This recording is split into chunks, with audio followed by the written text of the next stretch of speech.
Power dynamics shape every human interaction. But here's what's wild.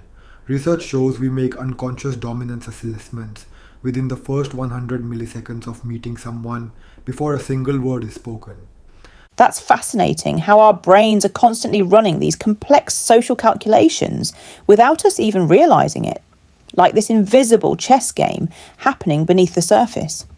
Well, what's even more interesting is how these snap judgments actually activate the same neural pathways that our ancestors used for survival. Modern brain imaging shows the amygdala lighting up in response to perceived power signals. So you're saying these boardroom power plays are really just modern versions of ancient dominance rituals? Exactly. And here's where it gets really interesting. Studies from Stanford show that people who display certain power markers, like maintaining steady eye contact and speaking with consistent vocal tone, are 42% more likely to be selected for leadership positions, regardless of their actual qualifications. That reminds me of the research about how even subtle changes in posture can affect hormone levels. Just standing in a power pose for 2 minutes can increase testosterone by 20%. You know what's fascinating about that? These physiological changes happen whether we're consciously aware of them or not. I remember reading a study where participants' cortisol levels dropped significantly just from mirroring confident body language. But how does this play out in actual relationships? Because it seems like these dynamics would be even more complex in intimate partnerships. Well, let me share something from my own experience. In my 20s, I was completely unaware of these patterns. I found myself constantly deferring to partners, changing plans last minute, apologizing for having needs. Classic power surrendering behaviors. That's such a common pattern, especially for people who grew up in households with unclear boundaries or inconsistent attention. And that brings us to attachment theory, which shows that about 40% of adults have an anxious attachment style, making them more likely to give away power in relationships.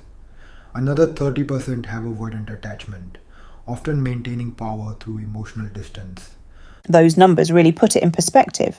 So many people are caught in these unconscious patterns. What's particularly interesting is how these dynamics play out in different cultural contexts. Research from cross-cultural studies shows that power distance, how much inequality people accept as normal, varies dramatically across societies. That makes me think about how these patterns might be reinforced or challenged by different social structures. Exactly. And here's where neuroscience offers some hope. Studies show that conscious awareness of these patterns actually creates new neural pathways, making it possible to change these deeply ingrained behaviors. Well, that's encouraging. What specific strategies have you seen work for people trying to rebalance power in their relationships? The data points to three key factors. First, establishing clear boundaries increases relationship satisfaction by 58%. Second, practicing assertive communication reduces anxiety in social interactions by 34%. And third, this is crucial, maintaining consistent self-care routines actually improves perceived social status by 27%. Those are surprisingly concrete benefits from what seems like such intangible work. And here's what's really fascinating. These changes create a ripple effect. Research shows that when one person in a relationship begins setting healthy boundaries, their partner's respect and attraction typically increase within 8 to 12 weeks. That timing makes sense from a neuroplasticity perspective. It takes about 2 months to establish new neural pathways. You know what's particularly interesting? The most successful power rebalancing happens when both partners are aware of these dynamics. Couples who openly discuss power dynamics report 45% higher relationship satisfaction.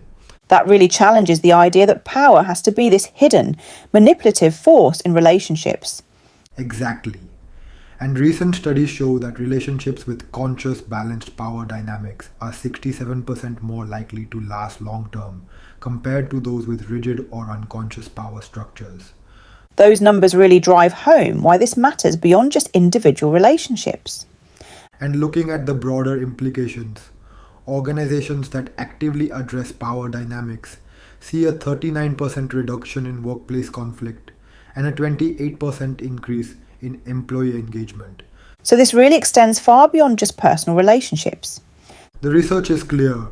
Whether we're talking about romantic partnerships, professional relationships, or even social movements, understanding and consciously engaging with power dynamics is crucial for creating healthy, sustainable connections. That's quite a powerful framework for thinking about all our relationships. And perhaps that's the most important takeaway. Power itself isn't the problem. It's our unconscious relationship with power that creates dysfunction. When we bring awareness to these patterns, we can create relationships that empower everyone involved. That's such a hopeful note to end on. The idea that we can actually transform these dynamics once we understand them. Well, as the research shows, awareness is truly the first step toward change. And with these tools and insights, we can all work toward creating more balanced, conscious relationships in every area of our lives.